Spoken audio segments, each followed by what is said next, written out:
If your craft room is full of supplies and you still feel stuck every time you want to create, the problem probably isn't storage, it's sorting. You don't know what you have and where it is. Hey everybody, it's Whitney with Girl Friday Crafts. Welcome back to week 2 of our January craft space reset. And we are going to talk about sorting our supplies into a functional system that makes it easy for us to find what we have.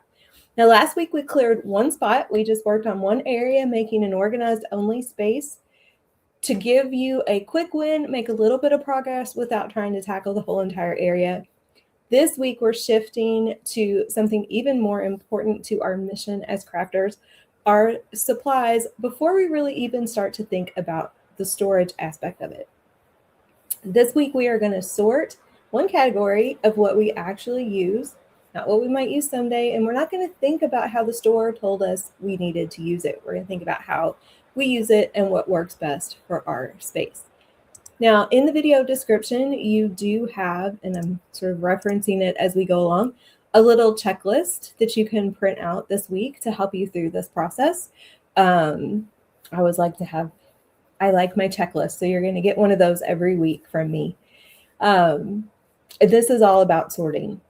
So you're going to choose one focus category. It doesn't matter what it is. It can be the thing that bugs you the most, the thing you think is easiest, the supply you use the most, whatever you choose, paper, paint, stamps, vinyl, tools, anything like that, but you're just going to pick one. If you get really energized when it's all over, you can do more than one, but we're going to talk about one just for now.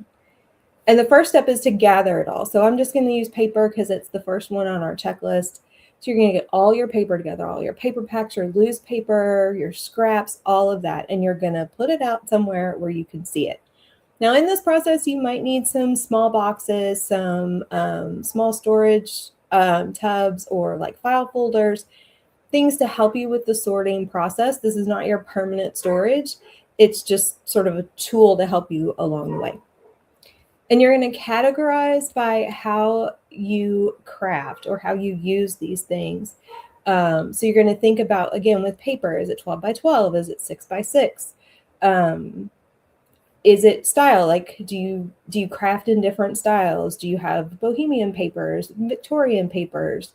Do you have a lot of solid color papers or a lot of pattern papers? And again, it's all about what makes sense to you. So I can talk a little bit about what I do, but that may not resonate with everybody. I'm happy to do that. But think about how you use it. How are you going to look for it? That's kind of the key for me. So my papers, for example, are sorted by color, even pattern papers, if there's a predominant color. They're sorted by season or by theme, right? And when I go to sort my paper, I look at it and I think about, what do I see when I look at this paper? Do I see Valentine's Day? Do I see spring? Do I see pink? Do I see green? And that's sort of how I sort it. Holidays are in the season that they come in, so I don't have separate sections for a holiday. My Christmas papers are in winter. My 4th of July or Thanksgiving papers would be in summer or fall. Makes it easier, makes fewer categories for me. But I think about how I'm going to look for it, and that helps me figure out what category it sort of falls into, if that makes sense. I don't sort by brand name or packaging. I actually tear my paper packs apart and then put them where they go, with few minor exceptions. My 6 by 6 ones actually all stay together, but they're kind of easier to store. As you're going through this process, you're going to ask yourself the hard question of, do I really use this? So as you're thinking about it, you're kind of going to ease into step 3, which is making some simple groups. You're going to make a group for what you use now or frequently or your current favorite. You're going to have a group for maybe someday, which is, or seasonal, right? If you don't have enough space to keep, so for example, I'm going to go back to paper. I have a ton of Christmas paper. I have enough space for my Christmas paper to be in with all my other papers. That's not really that big of an issue. But if I'm trying to create space and I'm not using my Christmas paper right now, that might go in the someday because I'll use it again someday, not for another few months. I'm going to separate that out from what I need immediately accessible because it's now out of season. And then the no longer me, which I come across all the time. I'll be sorting through paper looking for something. I'll be like, why do I have this? This is so not my style anymore. So you're going to create those simple groups for yourself. And then you're going to take it to the next step, which is a bit of an implementation. Your favorites need to stay accessible. We're not going to talk about permanent home right now or permanent storage space. So again, going back to my paper, I have paper holders on my bookshelf. If I've gone through this process, my favorites are going to go back in the paper holder on my bookshelf. My someday might go in a temporary storage space. And then the no longer me goes in a stack that will get sold, donated, or gifted. If I can do all that right away, or if it's easier to donate or gift and not even try to think about selling, that works. Again, this is low lift. What is the easiest? What is going to help you see the most progress? I'm going to make some suggestions in the comments or in the video description on places that you can donate craft supplies to.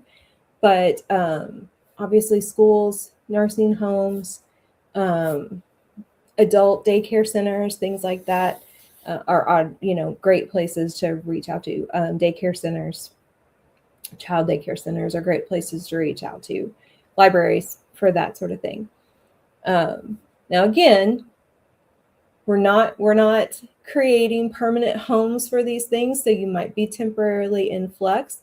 I'll put a link in the video description, but the 12 by 12 clear plastic storage containers from Iris is the brand that I love the best. Those are great for these kinds of processes, and then you can use them later for project or seasonal storage. But it gives you a place to house things while we're in the process of figuring out a permanent home for stuff. I hope all of this made sense. Please let me know if you have any questions in the video description. This is one of those processes that it's really hard not to just dive in and want to tackle it all at once, but you get really overwhelmed and then your brain just sort of stops working because you're making too many decisions. And then you get demotivated and you don't get it finished, and then it creates the whole cycle. So I'm trying to break this down each week into small bite-sized pieces. Always addressing but what do we do with it all in the process kind of questions. Mine, I have big storage tubs that when I'm going through this process, I put things in that have to be dealt with in kind of the next go round. It works for me. So just a couple of reminders. You're going to store your supplies by how you craft, not by how the store sold it. Done is better than perfect. So stop after one category unless you're feeling really motivated and want to keep going. Make sure you celebrate your progress. I'd love to hear your wins in the video description, and we can celebrate you next week. Make sure you grab that checklist. Make sure you like, comment. If you have any questions for me, drop them in the video comments, and I'll be happy to address them. And then come back next week for the next step in this process. Thanks, everybody. Have a great day. Bye.